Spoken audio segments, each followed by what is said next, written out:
They found her wrapped in a bedsheet behind the brothel on Lawrence Street. Her newborn cries barely louder than the hum of neon in the rain. No name, no mother, just a girl left behind. The women upstairs took her in, not out of kindness, but convenience. They believed she could clean, fetch and grow into something useful. They called her Rhea because it sounded soft. She learned to walk between broken glass and spilled gin, to read body language before she ever read books. Her world was dim lamps and chipped mirrors, perfume and ash, the sounds of heels and doors that never stayed closed. She saw it all too early. The trembling men coming out of rooms, the women pretending to be happy about it, and the routine of surrender. Her lullabies were aching moans, the creak of bedposts, and quiet, sneaky departures. By 13, she started cleaning rooms after the customers are gone. At 15, she started working at the bar, serving whiskey with a blank face and firm grip. By 18, there was no more hiding behind trays and towels. It was time. Madame Soraya saw it first, the way her hips had filled out, the slow confidence in her walk, the weight in her stare, and the way customers stared at her. "You're ready," she said, more than most of them ever were. That night, Rhea stood in front of a mirror longer than she ever had. She wore a red silk slip borrowed from an older girl. It clung to her chest and hips, whispering with every breath. Her hair was pinned high, exposing the curve of her neck. She practiced her smile, until it didn't look like she's not faking at all. Her first client was waiting upstairs. He was older and more experienced, and graying. He didn't speak much, just watched her as she stepped in, her bare feet silent on wooden floors. She felt the air change when she closed the door. No music, just muffled laughter below them, and the faint rattle of rain against the window. She approached slowly, her heart loud in her ears, but her face calm, like a professional. She stood before him, close enough to feel the warmth of breath.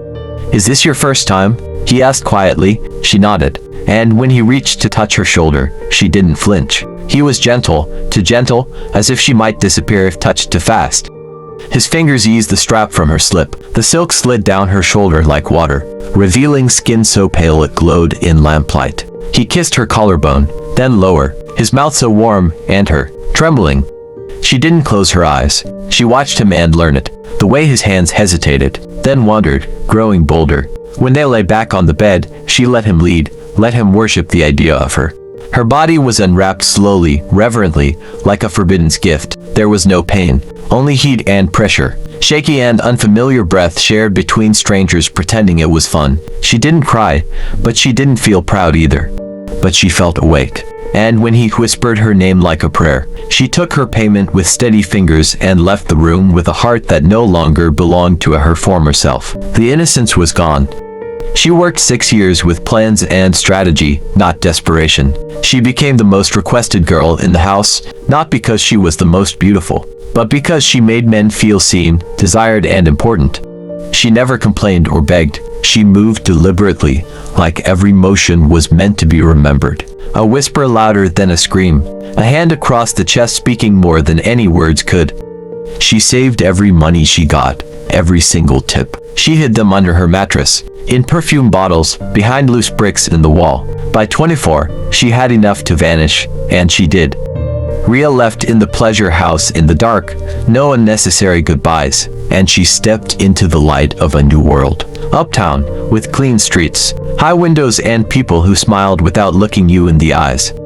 With the money she saved during her time, she opened Velvet Dust, a bar wrapped in rich velvet and low light. The air inside smelled of smoke, spice, and slow jazz, dark wood, red leather, and staffs trained to speak less and look sharp. Every table had a candle. Every guest left a little haunted. Rhea ran it with elegance and discipline. She wore backless dresses that shimmered under chandeliers. She spoke softly and seductively, only when needed. When she passed through the room, time slowed. Men came for the drinks, but many stayed for her stare, and her listening lips, with the fantasy that she might touch them, maybe just once. For a while, Velvet Dust thrived, but some dreams bleed slowly. Her downfall started with a missed shipment, then the rent doubled. Then a new lounge opened across the street, louder and cheaper. Rumors about her past followed her like perfume. Didn't she come from a brothel? Didn't she sell herself once? Most of her investors backed out. Some staffs left. Her regular customers vanished. She sold her jewelry and pawned arts to stay afloat. One night, the bar sat empty. She drank a lot and danced, but no one was watching. She wore the red dress again, the one she wore on her first day as an escort. She kept it as a memory. It hung differently now, heavier. Her hips moved with memory. Her eyes, half-lidded with weariness. When she stopped, sadness filled her eyes. She stood barefoot behind the bar, tracing the rim of an untouched glass. I gave them everything, she vented. The glass didn't answer. A week later, she returned to Lawrence Street. The brothel hadn't changed much. Same flickering lanterns, same perfume-stained curtains, same hollow-eyed men. Soraya, the former madame, was gone. A new madame sat in her place, young, pretty, unaware of the wall's weight. Rhea didn't ask for a job. She didn't need to. The madame moved aside. The girls watched her in silence. By nightfall, she was in charge. She didn't take clients by herself, at least not at first. But some men, wealthy, persistent and foolish, offered more than money. They offered curiosity. Was she still what they whispered about? One evening, she said yes to one of them. The client was young, nervous and clean-shaven. He sat on the edge of the bed like a student, clutching folded bills.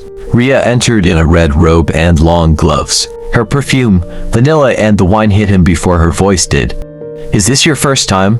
she asked, already knowing. He nodded. "Then don't speak," she said. "Just feel." She moved without hurry, each step like silk brushing marble. She knelt, not to serve, but to observe him, just like it happened during her first time too. She untied his ties slowly, each tug deliberate, sensual. When her fingers brushed his chest, he gasped. She leaned in, her lips grazing his ear. "I won't undress for you," she whispered. "You'll earn every inch you see." She climbed into his lap, slowly, deliberately. With her hips curved like questions and skin hot through the shortwear, she didn't moan or ride. She simply existed, against him. Her hands cradled his jaw. Her breath ghosted over his lips. "You're trembling," she said softly. He nodded. She smiled. "Good." Then she moved, just slightly, just enough to make him forget himself. By the end, he was crying, not from pain or shame, but from the release, the kind that comes when you're touched like you matter. When he left, she lit a cigarette by the window. She didn't watch him go. She watched the city, still moving, still loud and still pretending. She had tried to escape it, but fate doesn't lose. It waits.